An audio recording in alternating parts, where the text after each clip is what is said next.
आंब पड़िला ढप। जंगल रे गछरु गोटिए आंब पड़िला ढप। सबु जीवजंतु डरी दौड़ी पलाइले। आंब किंतु सेई जगारे पड़ी रहिथिला। किछि दिन परे केवल टाकुआ ही मिलिला। समस्ते टाकुआ को दूररु ही देखुथिले।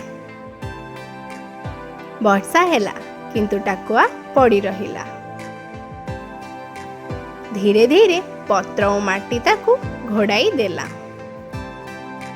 अनेक दिन पर्यंत अनवरत वर्षा लगी रहिला। किछि दिन परे सेठारे गोटिए गछ उठिला। किछि वर्ष परे ताहा गोटिए छाई देउथबा बड़ गछ होइगला।